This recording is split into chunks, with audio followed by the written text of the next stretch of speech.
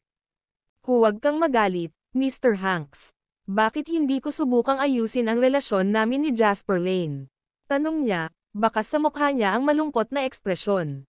Ngumisi si Zayden. Maaaring wakasan ka ng isang tulad ni Jasper Lane sa pamamagitan lamang ng pag-angat ng kanyang daliri. How dare you conspired against him? Hinahanap mo ba ang sarili mong kamatayan? Tanong niya. Napamulat ng mata si Terence at biglang nagsalita, Mr. Hanks, huwag panik. Mayroon pa ring iba pang mga pamamaraan upang gawin ito. Tumawa ng mahina si Zayden. Kung ganoon, sabihin mo sa akin. Ano ang iba pang mga pamamaraan? Patawarin kita kung nagawa mong tumbasan ang iyong mga aksyon, sabi niya. Sagot agad ni Terence, although na-offend ko si Jasper Lane, talagang hinahangaan niya ang kuya ko, si Daryl Lane. Dati, sinabi ko sa iyo na ang aking kapatid ay nakikipag-usap upang makipagtulungan sa isang boss mula sa labas ng probinsya. Balak niyang magbukas ng hotpot restaurant chain sa probinsya. Ngumisi si Zayden at nagtanong, hindi ka ba nahihiyang pag-usapan ang tungkol sa ilang maliit at mababang negosyo na ganyan? Bahagyang tumawa si Terence at sinabing, maaaring hindi ito gaanong nakikita sa paningin ng isang kilalang tao na tulad mo, Mr. Hanks. Gayunpaman, nakatanggap ako ng balita tungkol sa isang bagay ngayon. Ang negosyo ng kapatid ko ay pinondohan ng mga investment ni Jasper Lane. Kaya naman, sobrang hinahangaan pa rin ni Jasper Lane ang kapatid ko. Siguro pwede nating targetin ang kapatid ko. Makakamit namin ang iyong mga layunin sa pamamagitan niya, Mr. Hanks. Ang mga salita ni Terence ang nagbigay liwanag sa mga tingin ni Zayden. Medyo nabawasan na rin ang galit niya. Talaga, sigurado ka bang hindi ka nagkamali ng pagkarinig? Namuhunan ba talaga si Jasper Lane sa negosyo? Tatlong sunod-sunod na tanong ni Zayden. Nagmamadaling sagot ni Terence. Kahit gaano ako katapang, hinding-hindi ako maglalakas loob na dayin ka, Mr. Hanks. Ito ay 100% na totoo, sabi niya. Ilang sandali pa ay naglakad pabalik-balik si Zayden. Bigla niyang itinaas ang kanyang ulo at tumingin kay Silva, na hanggang ngayon ay hindi pa nagsasalita. Pare, ano sa tingin mo? Tanong niya. Alam ni Zayden na daig pa rin siya ng kanyang ama pagdating sa pag-estratehiya. Sa panahong ganito, wala siyang ibang magawa kundi humingi ng tulong kay Silva. Pinag-isipan ito ni Silva saglit bago nagsalita ng marahan, pinaplano mo bang magtanim muna ng nunal sa tabi ni Jasper Lane, at makipagtulungan sa iyo ang nunal na iyon sa iyong mga plano sa hinaharap? Ang video na ito ay edited by Urban Storytelling. Kabanata 569. Tumanggo si Zayden. Sumulyap siya kay Terence at sinabing, noong una, sinadya ko siyang gumanap bilang aming impormante, pero mukhang hindi na iyon gagana. Humalaklak si Silva. Kung iyon ang intensyon mo, hindi ko sasabihin na ang plano ay ganap na nasira. Kung nagawa mong kontrolin ang dalawang magkapatid na ito, magagawa mo ang mga bagay sa bukas at likod nila. Maaaring ito ay hindi inaasahang epektibo, sabi niya. Nagliwanag ang tingin ni Zayden nang marehistro ang sinabi niya.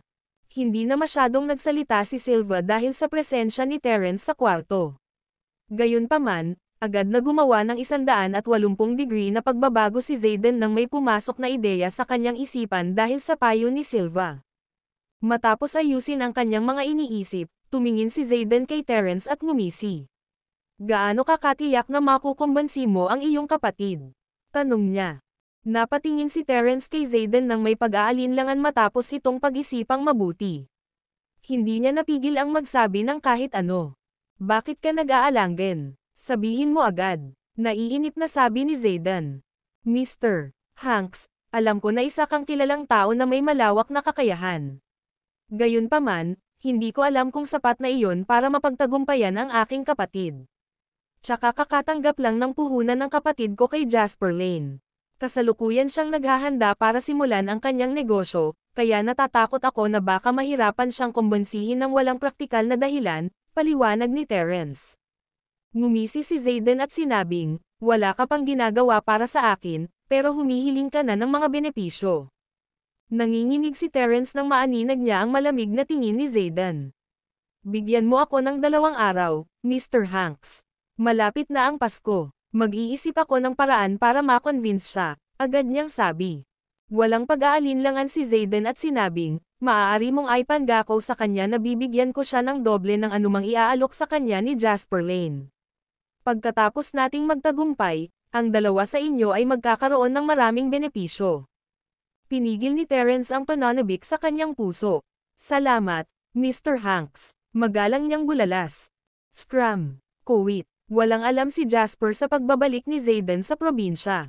Siya ay clueless tungkol sa katotohanan na si Zayden ay kasalukuyang gumagawa ng isang pamamaraan upang talunin din siya.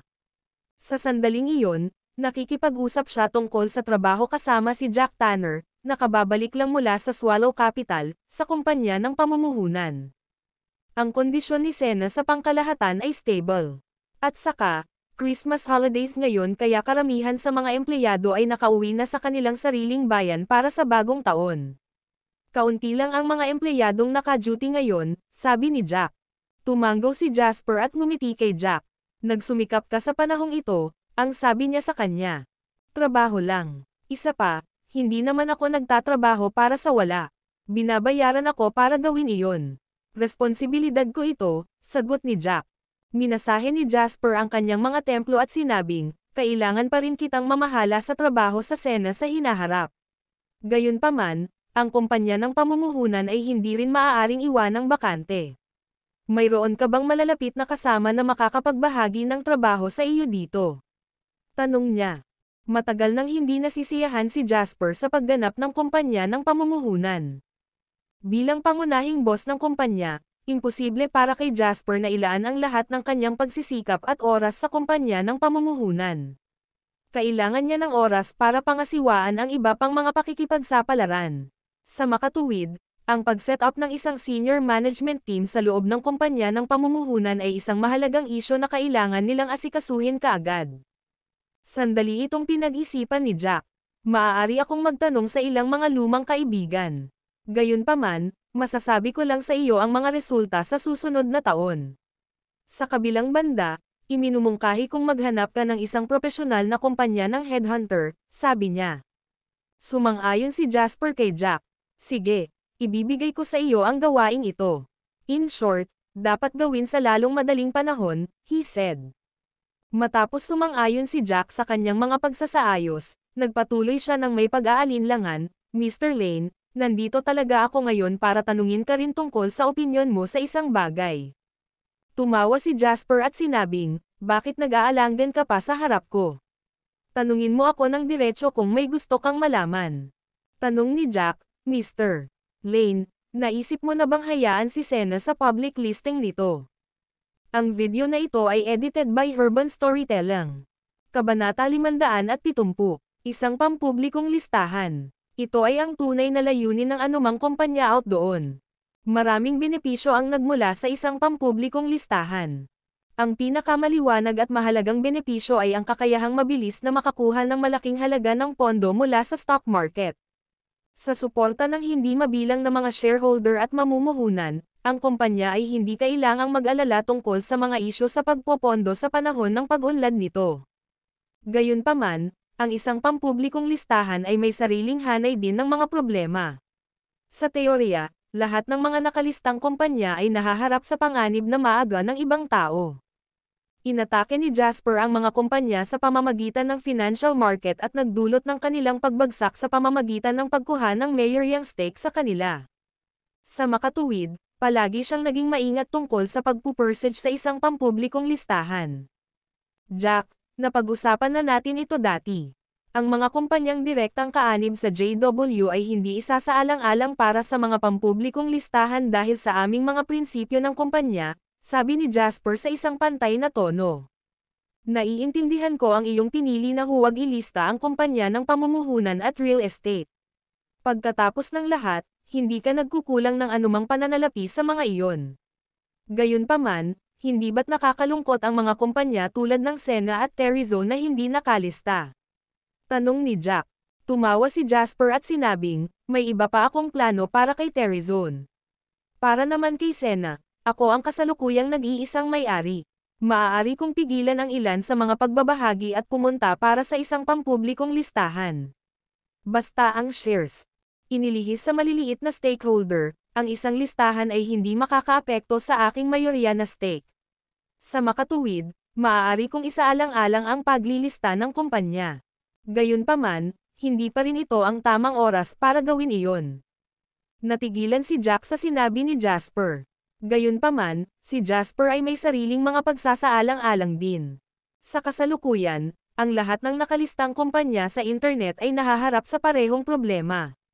Lahat sila ay umaasa sa kanilang kapasidad ng gumagamit, walang laman na mga pangako at mga diskarte sa marketing upang maakit ang mga mamumuhunan. Gayunpaman, sa katotohanan, ang kawalan ng kakayahan ng mga kumpanya sa internet na makakuha ng kita ay hindi pa nalutas sa panimula. Higit pa rito, ang pangunahing operasyon ng Sena ay ang portal business nito. Bagamat tumaas ng husto ang kapasidad nito pagkatapos makuha ang mga user mula sa Terryzone, nalulugi pa rin ito sa kabila ng pagiging nangungunang platform sa loob ng bansa. Sa aking opinyon, ang portal website ay hindi kumikita. Kung nais ni Sena na may lista, dapat itong suportahan ng isang malakas at napapanatiling profit margin. Kung hindi, hindi nito kakayanin ang anumang panlabas na presyon kahit na matapos itong may lista.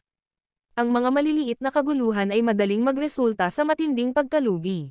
Sumimangot si Jack at sinabing, "Tama ka, ngunit lahat ng tao sa industriya ay nahaharap sa parehong problema."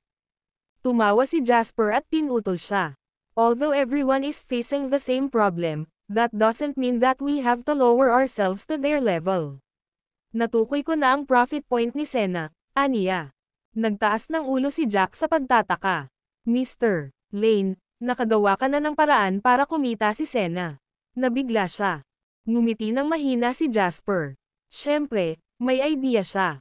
Ang pamamaraang ito ay hindi lamang kumikita sa isang kumpanya ng internet sa kanyang nakaraang buhay, ngunit responsable din ito sa paglikha ng pinakamayamang tao sa bansa. Ang tinutukoy niya ay ang online game na United Legends, na inilabas ng Senator Agency noong taong 2001. Ang industriya ng laro ay isang malawak na asol na karagatan na wala pang nakagalugad hanggang ngayon. Ito ay isang puwang nalalago mula sa wala hanggang sa 1 trilyong scale na merkado sa loob lamang ng 10 taon. Para kay Jasper, ito ay isang maunlad na cornucopia. Hindi lamang ito maaaring manalo sa isang malaking bilang ng mga gumagamit, ngunit ang halaga ng mga kita na mabubuo nito ay nakakatakot din. Ano ang halaga ng mga digital na produkto? Ang ilang linya ng code, ilang graphic na materyales, at isang server ay maaaring lumikha ng walang limitasyong mga digital na produkto na maaaring magbenta ng 10,000 o kahit na daan-daang libong dolyar. Tanging isang hanggal ang pipiliin na huwag sumabak sa larangang ito. Higit pa rito, sa kanyang nakaraang buhay, naranasan ni Jasper ang pag-usbong ng mga online games mula sa isang baog na industriya hanggang sa umuunlad na tugatog nito sa loob lamang ng 20 taon. Alam na alam ni Jasper ang mga pamamaraan na maaari niyang pagsamantalahan para kumita ng pera mula sa mga manlalarong ito. Ang video na ito ay edited by Urban Storytelling. Kabanata 571. Bilang karagdagan, ang United Legends ay isang online na laro na nakamit ang walang kapantay na tagumpay sa loob ng bansa. Maraming mga makabagong negosyante ang naging milyonaryo sa pamamagitan ng larong ito, na nakasentro sa mga manlalarong magkaharap sa larangan ng digmaan. Ito ay isang laro na natatangi kahit nasa loob ng pandaigdigang merkado. After the year-end holidays, I'll make arrangement for you go over to Corana. Makikita mo ang punto ng tubo namin doon. Tatalakayin ko ang mga partikular na detalye sa iyo pagkatapos. Humalaklak si Jasper habang nagpasya na panatilihin ang pananabik. Nagtiwala siya kay Jack, ngunit ito ay isang bagay na maaaring humantong sa hindi mabilang nakita. Kaya, hindi handang sabihin ni Jasper kahit kanino ang tungkol dito ng maaga. Higit pa rito, walang punto sa paggawa nito alinman. Sa sandaling iyon, walang sino man sa buong mundo ang magiging kasing kumpiyansa ni Jasper tungkol sa industriya ng domestic gaming. Bagamat hindi malinaw si Jack sa buong sitwasyon, alam niya na hindi kailanman ipinagmalaki ni Jasper ang anumang bagay ng walang wastong patunay upang i-back up ang kanyang mga claim. Hindi mabilang na beses na napatunayan ni Jasper na tutuparin niya ang bawat pangakong binitawan niya, hindi alintana kung gaano ito kapanipaniwala noong panahong iyon.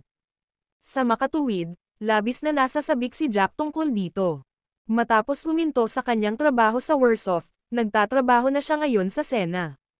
Bagamat isa si Sena sa mga nangungunang kumpanya ng internet sa bansa, hindi ito maihahambing sa Warsoft.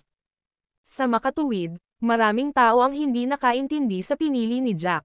Kahit na si Jack ay hindi vocal tungkol dito, siya ay nasa ilalim ng isang malaking halaga ng presyon pati na rin. Naghihintay siya ng pagkakataon na umangat sa tagumpay para magamit niya ang empirical na ebidensya para patunayan sa lahat na hindi siya sikat dahil lang sa Warsoft. Nais niyang ipakita na siya ay sobrang galing at may kakayahan din. Ngayon na ang pagkakataong gawin ito sa wakas ay lumitaw, siya ay labis na nasa sabik. Sige, alis muna ako. Babalik ako sa aking bayan kasama ang aking pamilya mamaya para sa mga bakasyon sa katapusan ng taon. Magkikita pa tayo sa susunod na taon, Mr. Lane, sabi ni Jack na may ngiti sa mukha ng bumangon. Inilabas ni Jasper ang isang tseke, na matagal na niyang inihanda, mula sa kanyang coat at ibinigay kay Jack. This is your year-end bonus, nakangiti niyang sabi.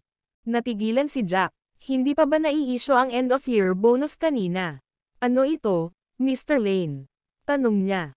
Tumawa si Jasper. Sinundan mo ako sa lahat ng aking pagsisikap ngayong taon. Nakatulong ka sa kumpanya ng pamumuhunan, Perizone, at ngayon ay tumutulong ka sa Sena. Kung wala ka, hindi ko kakayanin ang napakaraming isyo. Kunin mo ito bilang dagdag na bonus para lang sa iyo, aniya. Tinanggap ni Jack ang tseke at sinulyapan ang mga figure na nakasulat dito, na magiging shock sa sinumang ordinaryong tao doon. Kung ganoon, hindi ko ito tatanggihan. Thank you, Mr. Lane, aniya sa sinsero na tono. Obligasyon ng isang pinuno na bigyan ng titulo ang mga taong pinahahalagahan ang kanilang katayuan, at magbigay ng mga benepisyo sa mga taong pinahahalagahan ang gayong mga pakinabang. Ang mga nasasakupan ng isang tao ay gagana lamang sa abot ng kanilang makakaya kung nakakuha sila ng mga nasa salat na benepisyo. Si Jasper ay hindi naging maramo tungkol dito. Kung bibigyan niya si Jack ng isang buck ngayon, tutulungan siya ni Jack na kumita ng 10 bucks bukas. Sa makatuwid, ito ay malinaw na ang tamang hakbang ay kapag nakikitungo sa isang tao ng Jack's kakayahan. Matapos paalisin si Jack, umalis na rin si Jasper sa kumpanya. Dahil holiday period, walang laman ang opisina maliban sa 2 dayuhang security guard na walang planong umuwi sa kanilang sariling bayan para sa holiday. Naglakad si Jasper sa tabi ng ilog pagkalabas ng kumpanya. Doon, nagpalipos siya ng oras sa pag-iisip kung paano haharapin ang iba't ibang problema na lumitaw sa mga kumpanya ng pamumuhunan at real estate. Kailangan niyang magpasya sa plano para sa Sena na pumasok sa industriya ng paglalaro sa simula ng susunod na taon din. Sa sandaling iyon, isang malakas na katok ang sumabog sa kanyang harapan habang naglalakad siya sa daanan. Isang magulo na babae ang tumakbo papunta kay Jasper sa sobrang takot na may ilang hotdog na nakahawak sa kanyang mga kamay. Hinahabol siya ng isang medyo may edad na lalaki na may puting apron na nakatali sa kanyang baywang. Para siyang amo ng isang hotdog stall. Tumigil ka nga dyan. Itong F***sucker na ito ay bumalik para nakawin na naman ang mga hotdog ko. Sasaluhin kita ngayon kahit anong mangyari. Sigaw ng medyo may edad na habang hinahabol ang babae. Lumayo. Nagmamadaling sinigawan ng babaeng tumatakbo sa unahan si Jasper na nakaharang sa daan. The moment he raised his head to look at her, pareho silang natigilan. Hindi inaasahan ni Jasper na magkukross ang landas nila ni Penelope Hunt sa ganitong sitwasyon. Ang video na ito ay edited by Urban Storytelling. Kabanata 572. Bagamat malaki na ang pinagbago nilang dalawa, nakikilala pa rin nina Jasper at Penelope ang isa't isa sa unang tingin. Natigilan si Penelope sa lugar. Bumalik siya sa kanyang katinoan pagkatapos ng ilang segundo, pagkatapos ay ibinaba ang kanyang ulo at naghanda na tumakas. Noon, naabutan siya ng amo ng hotdog stall. Hinawakan niya ang kwelyo ng sando ni Penelope at galit na sinaway. F***, 3 araw na. Ninakaw mo ang mga hotdog sa stall ko sa loob ng 3 magkakasunod na araw. Kahit gusto mong magnakaw, huwag ka lang magnakaw sa stall ko mag-isa. Sa tingin mo ba ganon lang ako kadaling mabuli? Tuturuan kita ng leksyon ngayon para hindi ka na maglakas loob na magnakaw pa sa akin. Pagkasabi nito ay itinaas ng amo, na matangkad at matipuno ang pangangatawan, para itama ang mukha ni Penelope. Sandali lang, Boses ni Jasper, dahilan para mapahinto ang lalaki sa kanyang kinatatayuan. Lumingon ang amo para tignan si Jasper nang may pagdududa. Binabaan niya ang mabangis na ekspresyon sa kanyang mukha matapos mapansin ang malinis na pananamit at kakaibang aura ni Jasper. Kumunot ang noo niya at nagtanong, "Anong meron?" "Tinuturuan ko ng leksyon ang magnanakaw dito. Ano ang kinalaman nito sa iyo?" Naglabas si Jasper ng $100 mula sa kanyang bulsa at sinabing, "Dahil sinabi mo na nagnakaw siya sa iyo, magbabayad ako para sa kanya. Huwag ka nang magtanim ng sama ng loob sa kanya. Malapit na ang Pasko, at narito ka sa labas na sinusubukang magpatakbo ng negosyo. Huwag kang magdala ng malas sa iyong sarili." "Hey, ito ay isang deal." Masayang tinanggap ng amo ang cash mula kay Jasper. Mabuting tao talaga ang nakasalubong ko ngayon. Gayunpaman, ito ay labis. "I don't have enough change on me," sabi niya. "Hindi na kailangang bigyan ako ng anumang pagbabago," sabi ni Jasper. Sinulyapan niya si Penelope, na nakatalikod sa kanya habang nakatayo sa gilid. Nakayuko siya at hindi naglakas loob na tumingin sa kanya. "Kunin mo bilang kabayaran mo," mahinahong sabi niya sa amo. Mas mabuti pa iyon. Inilagay ng amo ang $100 na perang papel sa kanyang bulsa at tinitigan si Penelope. "Ang swerte mo sa pagkakataong ito. Kung magnakaw ka ulit sa stall ko, bugbugin kita hanggang mamatay," babala nito sa kanya. "Tama na. Kinuha mo ang pera, at binigyan din kita ng dagdag. You can go now," nakasimangot na sabi ni Jasper. Malawak ang ngiti sa kanya ng amo, saka tumalikod at masayang naglakad palayo. "Bakit ka naging ganito?" tanong ni Jasper kay Penelope na nanginginig na nakayuko pagkaalis ng amo ng hotdog stall. Patuloy na hinayaan ni Penelope ang kanyang ulo na nakababa. Para bang sa ginawa niyang iyon, umaasa siyang hindi siya makikilala ni Jasper. "Hindi kita kilala. You've got the wrong person," kinakabahan niyang sabi. Pagkatapos ay sinubukang tumakas ni Penelope. "Tumigil ka dyan," sigaw ni Jasper. Naninigas si Penelope, nakatayong nakadikit sa lugar. "Nasaan ang kapatid mo? Paano ang iyong ina? Alam ba nila na ganito ang buhay mo ngayon?" tanong ni Jasper. Alam ni Penelope na hindi niya ito maiiwasan. Kaya, itinaas niya ang kanyang ulo upang tingnan si Jasper, isang malungkot na ngiti ang kumalat sa kanyang mukha na may dumi. "May Alzheimer's ang nanay ko. Nakahiga na siya ngayon dahil hindi na siya makagalaw. Ang aking kapatid na lalaki ay gumawa ng isang krimen 2 buwan na ang nakakaraan at naaresto," sabi niya. Bahagyang kumunot ang noo ni Jasper. Sa kanyang nakaraang buhay, si Calvin Hunt, ang kapatid ni Penelope, ay hindi napunta sa bilangguan. Tila pagkatapos ng kanyang muling pagkakatawang tao, ang kapalaran ng marami sa mga malapit na kamag-anak sa kanyang nakaraang buhay ay nagbago. "Wala ka bang trabaho? May ipon ang pamilya mo, di ba? Paano ka naging ganito?" tanong ni Jasper.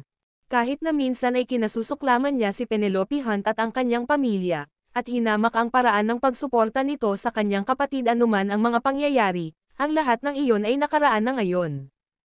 Hindi bababasa, si Jasper ay walang anumang kahihiyan sa mga kamay ng mga Hunt sa buong buhay na ito.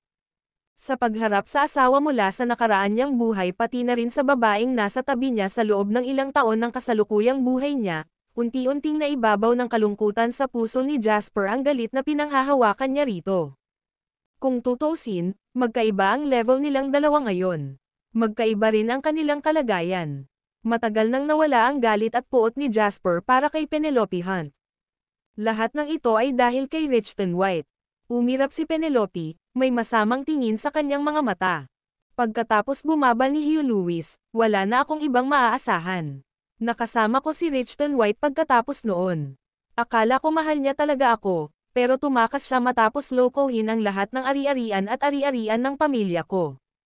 Dahil sa pangyayaring ito, galit na galit ang nanay ko na kalaunan ay nagkaroon siya ng Alzheimer's. Bumagsak din sa rock bottom ang kapatid ko. Sumama siya sa isang grupo ng mga gangster at nanggugulo buong araw. May binugbog ang mga gangster at nauwi sa matinding pinsala sa isang tao. Tumakas sila, ngunit kailangan niyang sisihin ang lahat. Nawalan din ako ng trabaho.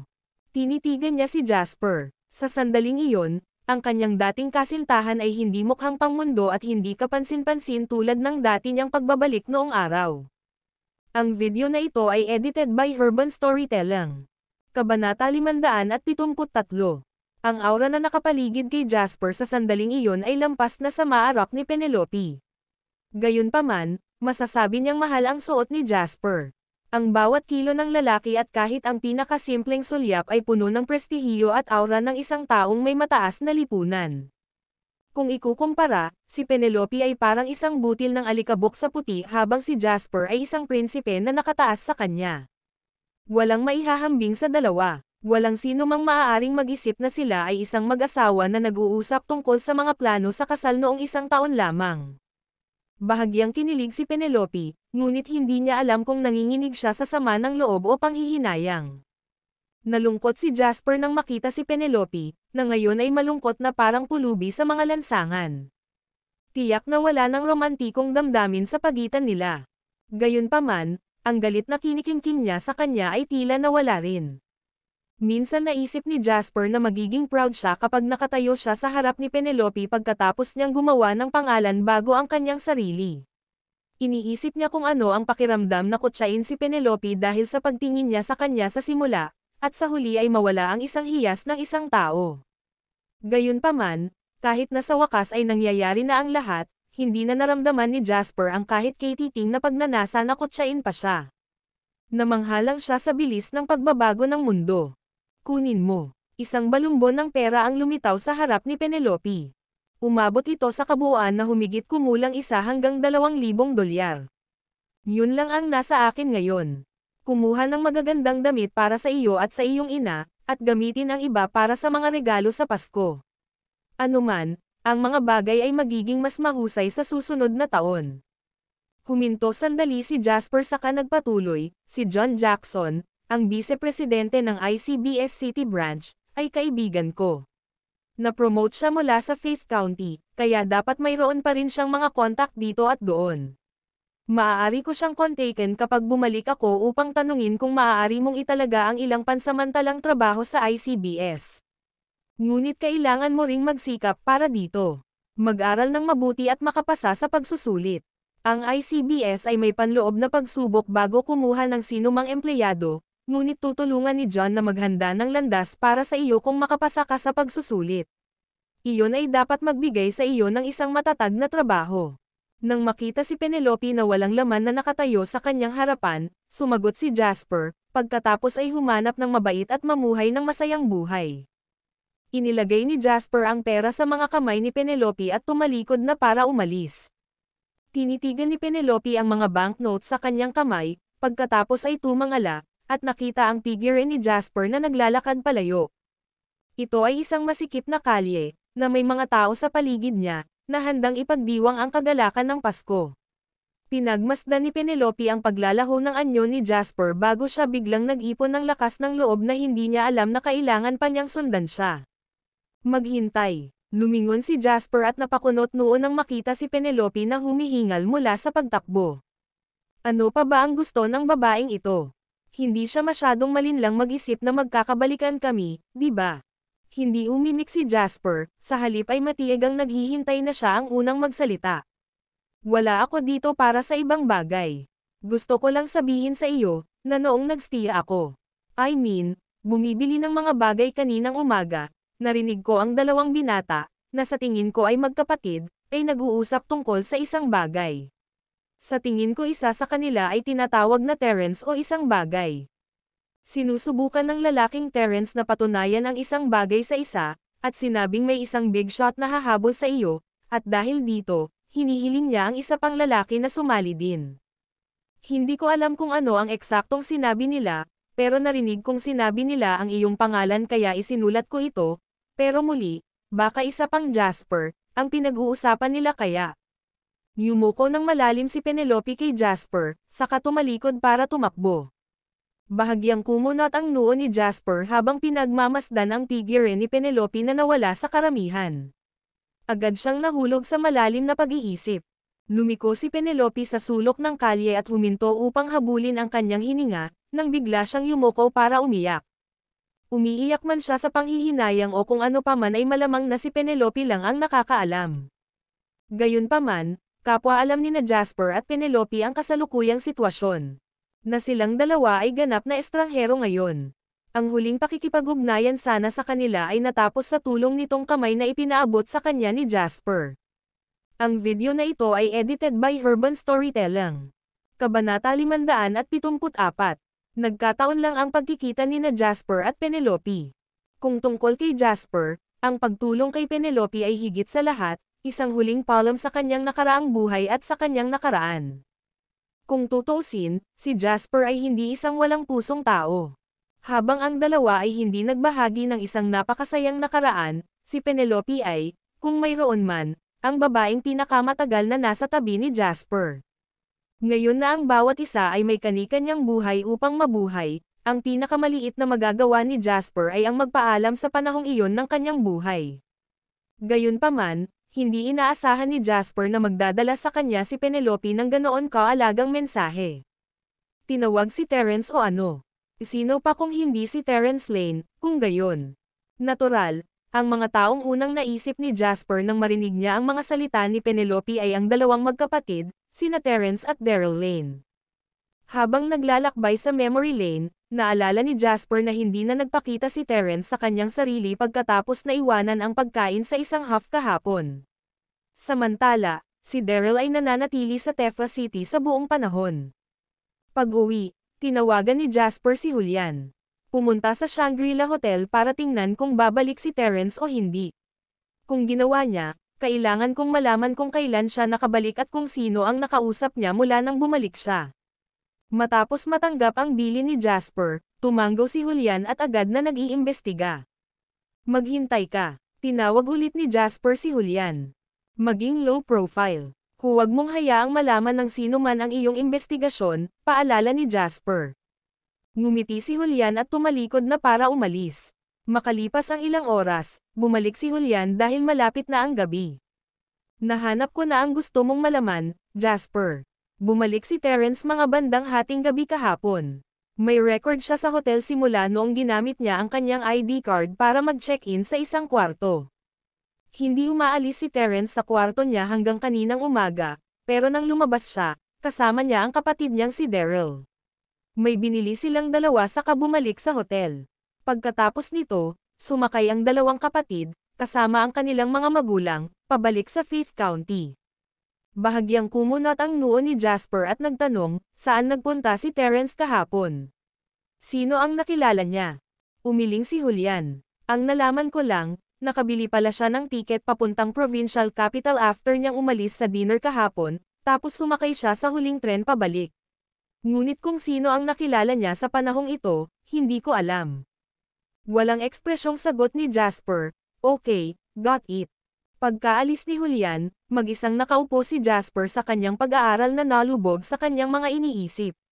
Sinabi sa kanya ng instincts ni Jasper na pumunta si Terence sa kabisera ng probinsya para sa isang tiyak na dahilan. Maaaring ito ay upang makilala ang tinatawag na big shot. Gayunpaman, pagkatapos niyang pag-isipan ito, nalaman ni Jasper na wala siyang maisip na mga big shot na natitira na gustong kunin siya. Sa wakas, nagpa siya si Jasper na tawagan si Dawson. Tito Schuler, bati ni Jasper. Napangiti si Dawson. Ano ba, Jasper? May nangyari ba? Tumawa si Jasper. Walang nangyari. Gusto lang kitang i-check-in para makitang ginagawa mo lately. Oh, at mayroon bang anumang aktibidad sa kabisera ng probinsya kamakailan?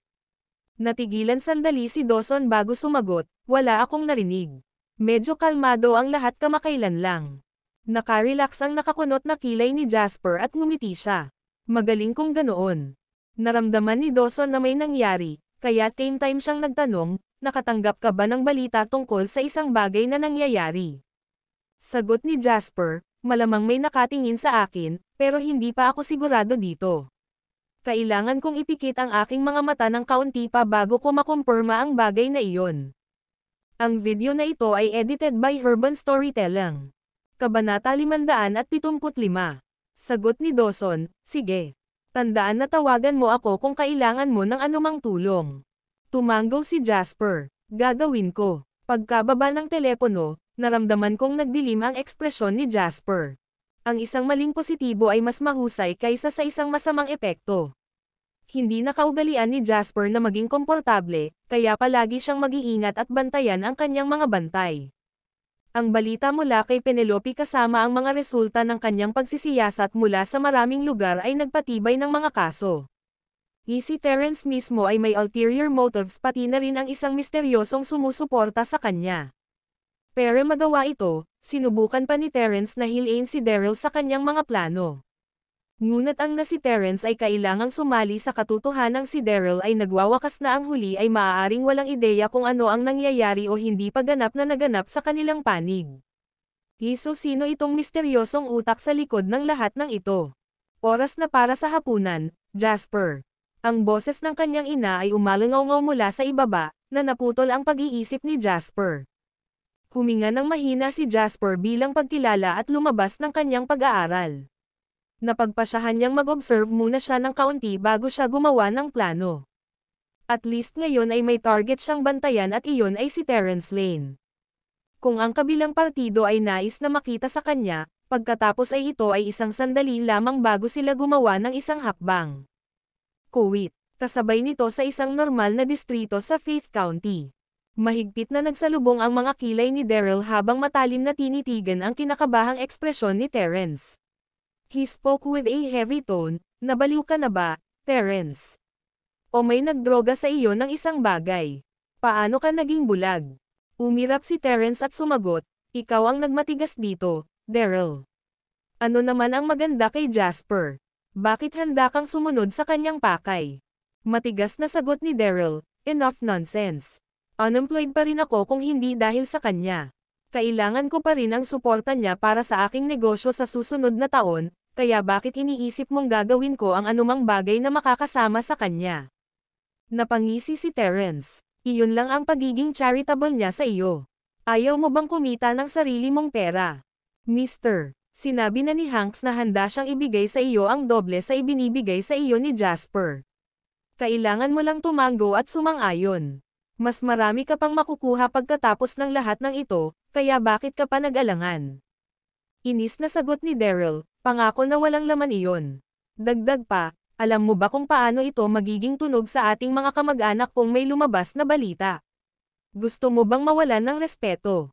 Dumura si Terence sa lupa at sumagot, "Huwag mo akong pag-usapan ang tungkol sa mga kamag-anak natin, Daryl, hindi mo ba nakikita?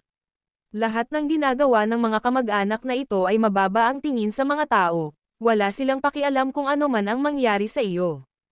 Ang mahalaga lang sa kanila ay kung sira ka o mayaman. Kung ikaw ang huli, pagkatapos ay pupurihin ka nila araw-araw at lahat ng iyong ginagawa ay nauukol sa tama. Pag-isipan mo na lang. Ang mga kamag-anak na ito ay palaging nagsasabi na kaming dalawa ay magiging mga natatanging tao sa lipunan. Ang aming mga kondisyon sa pamilya ay mas mahusay kaysa kay Jasper kahit na ano ang iyong tingnan." Bago ito, wala man lang tumingin kay Jasper ng may paggalang. Pero paano naman ngayon? Bawat isa sa kanila ay pinag-uusapan kung gaano siya kagaling si Jasper at kung gaano siya kahanga-hanga. "Pagod na ako sa lahat ng ito, ngunit ito ang katotohanan. Ito ang katotohanan. Ang pinakamasakit na bahagi ng lahat ng ito ay kahit na mabuksan mo ang iyong mga hotpot restaurant, Daryl, ang makukuha mo lang ay 10% ng shares. Hindi na kailangang gumawa ng kahit ano si Jasper at nakakakuha siya ng mas mahabang dulo ng stick. Bakit naman ang sinasabi lang ng lahat hanggang ngayon ay kung gaano kahusay si Jasper, pero maaalala pa ba ng sino man kung gaano karaming pagsisikap ang ginawa mo dito?" Nagbago ang ekspresyon ni Daryl sa sinabi ni Terence. Bagamat masakit ang mga salita, kailangang aminin ni Daryl na totoo ang sinabi ng kanyang kapatid. Kailangan lang nating ipakita sa iba na tayo ang tunay na natatanging tao sa pamilyang ito, Daryl. Si Jasper ay isa lamang yumaman dahil maswerte siya. Wala siyang karapatang ihakbang ang lahat sa atin. At saka, magkapatid tayo. Bakit kita ay set up? Sa pangungumbinsi ni Terence, nakita niyang papayag na si Daryl. Napatayo sa frustration si Daryl at nagsalita, "Enough. Ang gulo ng isip ko ngayon, kaya pag-uusapan natin ulit ito sa loob ng ilang araw." Naging masama ang tingin ni Terence habang pinagmamasdan si Daryl na umalis. Mababaliw siya kapag hindi niya nagawang kumbansihin si Daryl. Hindi siya mapapatawad ni Zayden kung ganoon. Kaya naman napagdesisyonan na ni Terence na gagawin niya ang lahat para mahikayat si Daryl, anuman ang halaga. Ang video na ito ay edited by Urban Storytelling. Kabanata 576. Anuman ang mga masasamang pakana na binabalak, ang oras ay patuloy na lumilipas sa bawat araw. Bisperas ng bagong taon ngayon, at malapit nang dumating ang bagong taon. Hindi pumunta kahit saan si Jasper noong araw na iyon, piniling manatili sa bahay kasama ang kanyang mga magulang. Gayunpaman, hindi iyon gagawin na wala siyang gagawin. Tumatawag siya sa Old Master Law at mga katulad nito upang ihatid ang mga pagbati sa bisperas ng bagong taon. Ang mga etiquette ay hindi dapat kalimutan. Para naman kay Gale Hurlbut, tumawag din si Jasper para batiin siya. Tinanggap niya ang mga kondisyon ni Gale 2 araw na ang nakakaraan. Nangangahulugan ito na gagampanan niya ang tungkulin bilang Vice President ng Haddock Chamber of Commerce Waterhoof Branch pagkatapos ng bagong taon bilang opisyal na nagsimulang muli sa trabaho. Tinatago pa rin ang balita at kakaunti lang ang nakakaalam nito. Ngunit hindi iyon naging hadlang sa paglapit ng relasyon ni Jasper at Gale. Ang pinakamahalagang bagay ay, kinailangan niyang harapin ang mahabang tawag sa telepono kina Anna at Wendy. Habang magkalayo ang dalawang babae ay parang sobrang taset ang pagkakaintindi nila na huwag muna tawagan si Jasper. Tuwang-tuwa si Jasper sa pangyayari, kaya mahigit 1 oras siyang tumawag kay Wendy bago niya ay dial ang numero ni Anna. Matapos tawagan ang mga taong kailangan niyang tawagan, nakatanggap si Jasper ng mga tawag mula kay Hudson, Jack, at isang grupo ng iba pang mga tao. Ang bawat isa ay nakipagpalitan ng kasiyahan, na naghahangad ng mabuting kalusugan at kasaganaan ng bawat isa sa bagong taon. Ang lahat ng ito ay kasalukuyang nag-uusap. Ang isang tao ay hindi nakakakuha ng anumang bagay kung sila ay nagsasalita ng labis, ngunit ang hindi sapat na pagsasalita ay madaling makasakit sa iba. Matapos aliwin ang mga taong kailangan niya, tumangala si Jasper ng mapagtantong lampas 12 na pala ng umaga. Nagmarka ito sa simula ng 2001. Lumapit si Jasper sa bintana at nagulat nang makitang nagsimula ng umuulan ng nyebe ngayong gabi. Bihira ang snow sa Timog Silangan at ilang taon na ang nakalipas mula nang mag-snow sa Tefa City. Ang tanging nasa tabi ni Jasper ngayon ay ang matipunong si Julian. Julian, may kilala ka bang responsableng babaeng martial artist na mairerekomenda mo? Tanong ni Jasper. Pinag-isipan ito ni Julian bago sumagot, mayroon akong kaibigang martial artist na katatapos lang maging martial arts instructor. Gusto mo bang imbitahan siya, Jasper? Ngumiti si Jasper. Hindi ko maiwasang mag-alala kapag walang kasama si Wendy para protektahan siya. Tumango si Jasper. Sige, tatawagan ko siya bukas. Ngayong tapos na ang bisperas ng bagong taon, Enero na naman at mas magiging abala lang si Jasper sa paglipas ng panahon. Maraming tao ang dumarating para batiin siya, kasama na si John na nagdala kay Kai. Dinala ni Kai ang isang ginintuan na krusipiho. Nang makita ang disenyo at bigat nito, kailangan itong hindi bababa sa 100,000 summer dollars. Sa kabila ng pag-alam na ibinibigay ni Kai ang regalo bilang pasasalamat at para kay Jasper, hindi ito tinanggap ni Jasper nang makita niya kung paano tuwang-tuwa ang kanyang relihiyoso na ina, si Sally, kaya nanatiling nakanganga ang bibig nito. Matapos makitungo sa malaking grupo ng mga tao, dumating si Jasper at ang kanyang mga magulang sa Norritos City sa kabisera ng probinsya noong ika-4 ng Enero. Ito ang araw na magkikita ang mga magulang nina Jasper at Wendy. Ipinarada ni Jasper ang Bentley sa tapat ng bahay ni Dawson.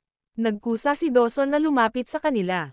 Binuksan niya ang mga pinto ng kotse at inabot ang isang kamay kay Charlie na bumababa sa sasakyan. Matagal ko nang hinihintay ang araw na darating ka, Charlie. Ngumiti si Charlie, medyo kinakabahan pa, at nakipagkamay kay Dawson gamit ang dalawa niyang kamay. Hello, Mr. Schuler. Ikinagalak din kitang makilala. Ang video na ito ay edited by Urban Storytelling. Kabanata 577. As if sensing Charlie's nerves, ngumiti si Dawson. Hindi mo kailangang maging masyadong magalang. Bagamat ito ang unang pagkakataon na magkikita kami, malapit na kaming maging isang pamilya. Mas matanda ka sa akin, kaya ituturing na lang kitang kapatid at tatawagan kitang Charlie. Magagawa mo rin iyon. Nang makita kung gaano kadali ang pakikitungo ng isang mayamang tao tulad ni Dawson, Agad na nagustuhan ni Charlie ang lalaki at tumawa. Tawagin na lang kitang Dawson, dahil mas matanda ako sa iyo. Ayan na tayo. Ito ay dapat na aking hipag, kung gayon. Napangiti si Dawson kay Sally at binati ito. Nang makitang masayang nag-uusap ang kanilang mga magulang sa isa't isa, parehong nakahinga ng maluwag sina Jasper at Wendy. "You look beautiful today," natatawang sabi ni Jasper kay Wendy. Si Wendy ay nakasuot ng pink na full fur coat ngayon na may scarf sa kanyang leeg. Ang pagpili niya ng damit ay nagpamukha lamang kay Wendy na mas maliwanag at mapaglaro. Humalaklak si Wendy. "Napakagwapo mo rin ngayon." Pumasok ang dalawang pamilya sa villa na may mga ngiti sa kanilang mga mukha, at tiningnan ni Charlie si Jasper para i-prompt ang isa na lumabas ng isang malaking kahon. Inabot naman ni Jasper kay Dawson. "Uncle Schuler, hindi ko alam ng parents ko kung anong regalo ang makukuha dahil first time nilang dumating. Mangyaring tamasahin itong munting handog namin." Natigilan si Dawson. "Tama na ang nandito ka, ano pa ba itong pagbibigay ng regalo? Pambihira itong mga paninda, tatay." "Mga 200 taong gulang na ligaw na ginseng," sabi ni Wendy sa kanya habang tumabi sa kanya. Nagbago ang ekspresyon ni Dawson, 200 taong gulang. Anong kayamanan? Binuksan niya ang kahon sa harap ng lahat, at sa loob ng pulang kahon ng regalo ay isang tangkay ng ligaw na ginseng na maglalahad sa haba na higit sa 1 metro ang haba. Mukhang buntis ito. "Ito ay sobra," lumingon si Dawson kay Charlie. Ngumiti si Charlie. "Ang halaga nito ay hindi mahalaga. Ikaw ang nagsabi sa akin na huwag masyadong magalang." Hindi naman tumutol si Dawson at nakangiting tinanggap ang regalo. Masayang lumipas ang tanghalian. Parehong nakainom ng alak sina Dawson at Charlie, kaya pumunta ang dalawa sa kani-kanilang kwarto para magpahinga pagkatapos ng tanghalian. Balak lang ni Jasper na isama ang girlfriend niya para makipag-date nang makatanggap siya ng tawag mula kay Sean. Sa pag-aakalang isa lang itong tawag para sa pakiramdam, tinanggap lamang ito ni Jasper para marinig lamang ang galit na tono ni Sean sa mga speaker nang magkadugtong ang tawag. "May nangyari, Mr. Lane." Ang site. May nangyari sa site. Nagsalubong ang kilay ni Jasper na may mabigat na tono na sumagot, "Ano ba kasing nagpapanik ka? Sabihin mo sa akin kung ano ang nangyari ng dahan-dahan." Nang marinig iyon, naging seryoso rin ang ekspresyon ni Wendy. Ilang beses na napalunok si Sean sa telepono habang pilit na kinakalma ang sarili. Nang muli siyang magsalita, ito ay may kakaibang tono, "Nakatanggap lang ako ng balita na nagkaroon ng sunog sa lugar ilang oras na nakalipas. Sinusubukan pa ring apulahin ng mga bombero ang apoy ngunit 5 hanggang 6 na tao na ang kanilang naapula mula sa lugar. Lahat sila ay malubhang nasugatan at ang mga opisyal na tauhan ay nagsasagawa ng emergency rescue sa kanila." Galit na galit si Jasper sa kanyang narinig at umungol, "Ano ang ginagawa ng mga taong namamahala sa site? Ilang beses ko nang sinabi sa kanila na bagong taon na at habang naiintindihan ko na sinusubukan ng lahat na matugunan ang mga deadline, kailangan nating mag-ingat. Paano maaaring sumiklab ang apoy sa ganoong yugto? At sa 5 hanggang 6 na manggagawang malubhang nasugatan." Malungkot na tugon ni Sean, "Lalong nag-iingat kami sa lahat ng oras na ito ngunit talagang kakaiba kung paano nagsimula ang apoy. Nagsimula ito sa tirahan ng mga manggagawa tuwing lunch break kung saan karamihan sa mga manggagawa ay natutulog. Nagsimula ito ng napakabigla para sa sino mang makalabas sa oras. Nasaan ka ngayon?" Itinulak ni Jasper ang kanyang galit at nagtanong. "On my way to the construction site," galit na sagot ni Sean. "Pumunta ka doon ng mabilis hanggat maaari at tumuon sa pagpapatahimik sa mga manggagawa. Kailangan mong kontrolin ang sitwasyong ito at huwag hayaang tumagos ang balita tungkol dito. Pupunta ako dyan maya-maya." Pagkatapos ay ibinaba na ni Jasper ang telepono. Nasunog ang site, Jasp. Nag-aalalang tanong ni Wendy. Tumango si Jasper at malungkot na sumagot, "Hindi pa namin alam kung ano ang eksaktong nangyari, pero hanggang 6 na sa kanila ang malubhang nasugatan. Maaaring marami pang tao sa loob ngunit hindi pa namin sila nahahanap. Kailangan kong dumaan. Hintayin mo ang balita ko dito. Dapat ko bang gisingin ang aking ama?" Tanong ni Wendy. Umiling si Jasper. Medyo nakainom siya noong tanghalian, kaya hayaan mo siyang magpahinga. "Haharapin ko ito." Ipinaalam ni Jasper si Julian at mabilis na tumakbo papunta sa construction site. Ang video na ito ay edited by Urban Storytelling. Kabanata 578. Nilamon ng apoy at usok ang construction site sa south bank ng South Face River, na umaakit sa atensyon ng hindi mabilang na mga tao. Bago pa man siya dumating, nakita na ni Jasper kung paano lumiwanag ang apoy sa kalahati ng kalangitan habang ang usok ay pumutok sa hangin. Ang amoy ng nasusunog na materyales ay tumagos sa hangin kilometro ang layo mula sa pinangyarihan. Hindi na maliit na apoy sa pagkakataong ito, Jasper. Kung ano ang hitsura nito, masasabi kong medyo matindi ito, malungkot na wika ni Julian kay Jasper. Huminga ng malalim si Jasper at mahinahong sumagot, ayos lang. Hindi naman lugi kung maaayos ng pera. Dumating ang malaking Bentley sa labas ng construction site at pinigilan ng caution tape na inilagay ng mga bumbero. Hindi ipinaliwanag ni Jasper ang kanyang sarili sa mga bumbero nang bumaba siya sa kotse at naglakad patungo sa lugar. Kasalukuyang nasa 700 hanggang 800 metro ang layo ni Jasper at Julian mula sa site, ngunit sa kabila ng distansya, ramdam pa rin ni Jasper ang nagninangas na init mula sa pinangyarihan. Nagsalita iyon tungkol sa kung gaano katindi ang apoy na ito at mabilis itong kumalat. Mr. Lane. Pagkarating sa harap nila, tumakbo si Sean na may dalang pantalon. Ang maselang suit ni Sean ay nasa isang nakakahiyang estado na may bakas ng uling sa kabuuan. Ang lalaki ay basang-basa sa pawis, at ito ay isang nakakalungkot na tanawin. Kamusta ang sitwasyon? Naglakad si Jasper patungo sa site kasama si Sean sa tabi niya.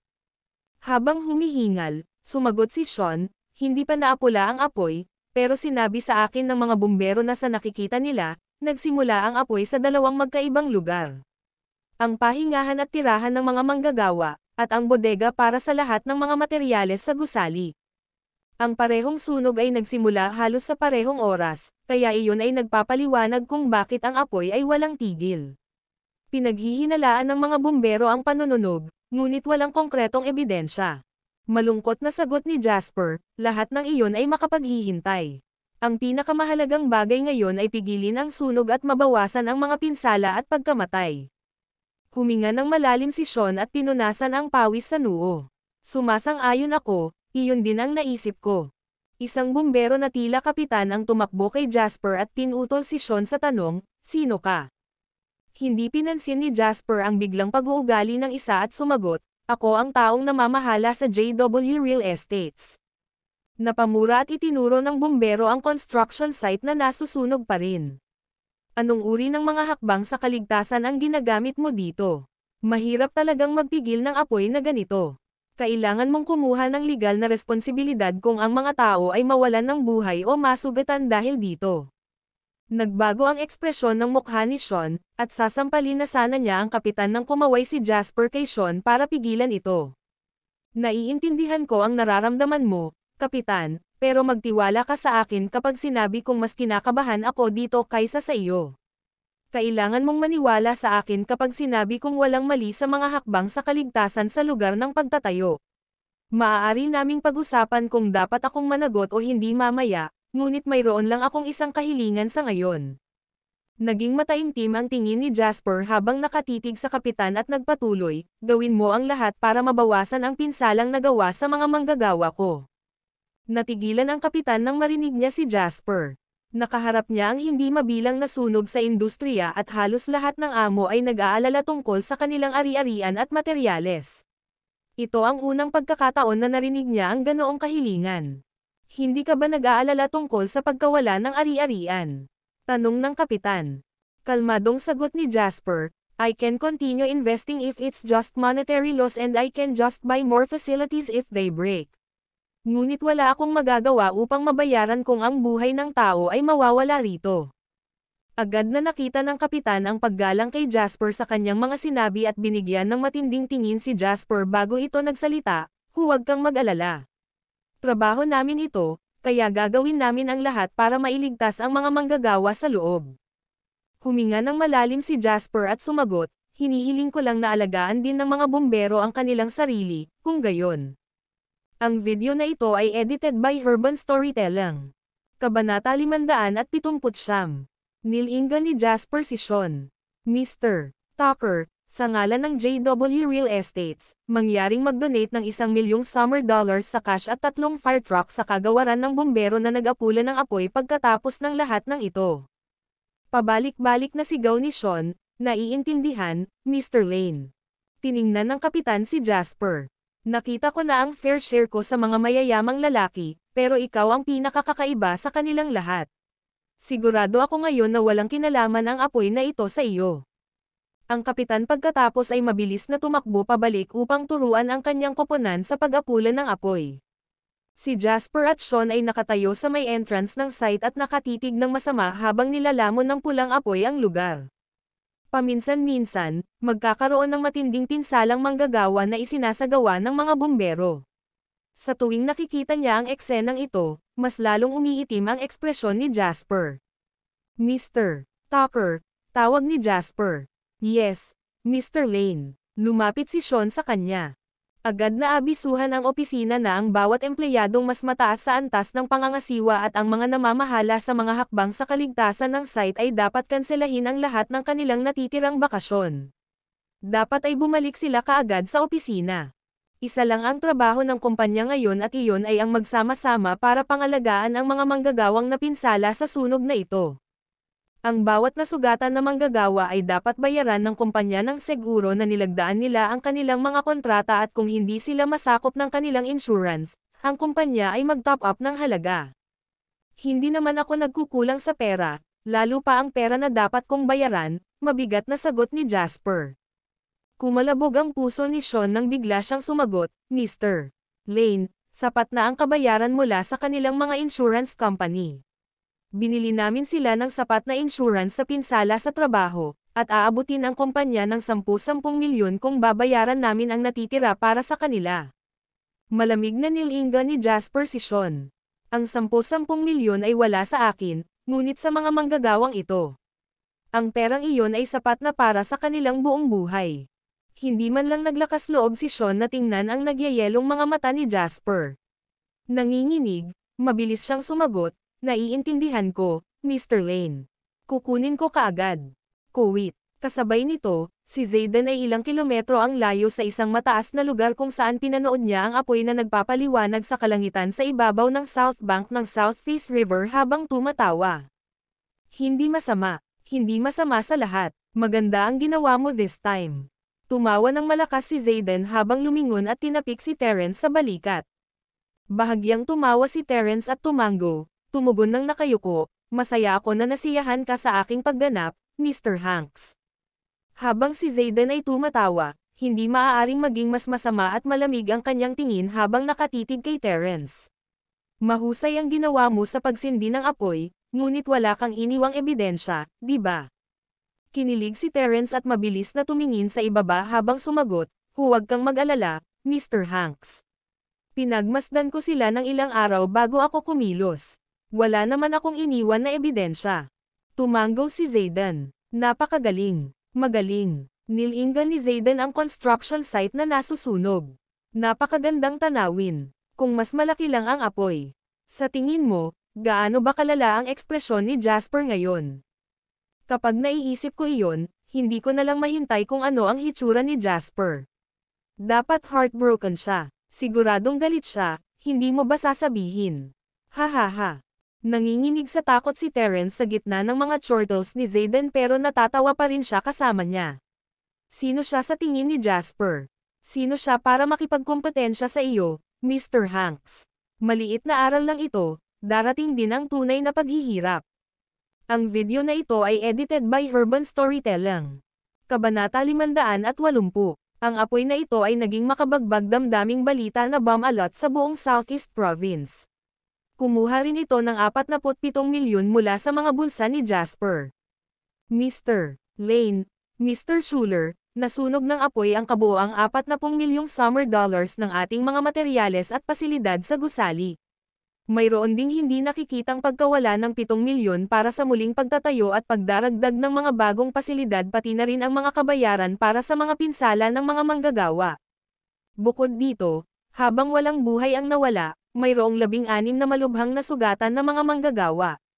Kabilang sa mga ito, 5 ang permanenteng baldado at 3 ang malubhang nasunog din. Ang mga taong ito ay kailangang mabuhay sa natitirang bahagi ng kanilang buhay sa isang kama sa ospital. Pagkatapos ng mga kaugnay na kompensasyon at pagbabawas ng insurance, kailangan pa rin nating magbayad ng 6 na milyon hindi kasama ang gastos para sa iba pang mga manggagawang bahagyang nasugatan. Kasama sila, aabot ito sa humigit kumulang 11 milyong summer dollars. Nasa kalagitnaan ng gabi ng malungkot na nakinig sina Jasper at Dawson sa ulat ni Sean sa opisina ng JW Real Estates. Noong una ay hindi nilayon ni Jasper na alalahanin si Dawson, ngunit sa laki ng isyo, tama lang na alam ni Dawson ang nangyayari. Kung hindi, ang anumang mas maraming pagkakamali ay magreresulta lamang sa mas malaking pagkalugi. Ang ibig mo bang sabihin ay humigit kumulang 60 milyon ang aming pagkawala sa pananalapi? Kalmadong pagtatapos ni Jasper. Sagot ni Sean na nahihiya, lahat ito ay direktang pagkalugi. Hindi pa rin namin isinasaalang-alang ang hindi direktang pagkalugi. Hindi kami makakapagsimula sa trabaho kahit 1 linggo, kaya ang paghinto sa pag-usad at pagkawala ng nakaraang pag-unlad ay aabot sa humigit kumulang 30 milyon pa. Bang! Nagsindi ng sigarilyo si Dawson at malakas na hinampes ang lighter sa desk ng opisina. Nanginginig si Sean, hindi naglakas loob na tumangala sa masasamang ekspresyon ni Dawson. Napalingon si Jasper kay Sean. Nagsumikap ka ngayon. May pasok ka pa bukas kaya umuwi ka muna at magpahinga. Para bang pinakitaan siya ng pinakamalaking awa, galit na nagpaalam si Sean sa kanila at lumabas ng opisina. Nang wala na si Sean, si Jasper at Dawson na lang ang nasa opisina. May mali sa apoy na ito, Jasper, huminga ng usok si Dawson at nagsalita. Sumandal si Jasper sa sofa at hinimas ang kanyang templo, Bamulong, oo, may mali talaga. Masyadong nagkataon na hindi ko maipaliwanag sa salitang accident. 100 milyong summer dollar na pagkawala. Haha, good job sa kung sino man ang nasa likod nito. Isang sunog at nawalan kami ng 100 milyon ng ganoon lang. Nag-aalab ang galit sa mga tingin ni Dawson habang nagsasalita, hindi pa ako nakagawa ng ganoong kalaking kawalan simula nang magsimula akong magtrabaho. Anong masamang pakana? Isa itong mahusay na kalaban na kinakaharap natin. May ideya ka ba kung sino ito, Jasper? Umiling si Jasper. Walang ebidensya. Kung sino man ang nasa likod nito ay napakametikuloso. Hindi pa banggitin sa isang sunog na ganito kalaki, ang anumang ebidensya ay masusunog din. Sige, gawin mo ang lahat para maamoy ang taong nasa likod nito, at haharapin ko ang publiko at ang follow-up, mungkahi ni Dawson. Tumanggo si Jasper. Iyon ay marahil para sa pinakamahusay. Dahil madilim na ang gabi, hindi na nagtagal sa opisina sina Jasper at Dawson. Mabilis silang bumalik sa kani-kanilang tahanan para magpahinga. Ilang sandali matapos magising si Jasper kinabukasan, nakita niyang hinahanap siya ni Julian. May naghahanap sa iyo, Jasper, pagpapalam ni Julian sa kanya. Kumunat ang noo ni Jasper. Magiging abala ako pansamantala. Kung hindi espesyal ang sinuman, tanggihan sila. Siya si Daryl. Daryl. Umangat ang ulo ni Jasper habang mahinahong sumagot, ipakikita niya ako sa likod bahay kung ganoon. Sa likod bahay, dumating ang mukhang haggard na si Daryl bago si Jasper sa pangunguna ni Julian. Jasper, bati ni Daryl sa kanya ng garalgal na boses. Tinuro ni Jasper ang upuan sa harap niya at ngumiti. Ilang araw na lang nung huli tayong magkita. Paano ka pinahirapan ng bagong taon hanggang sa hangkag ang iyong mga pisngi?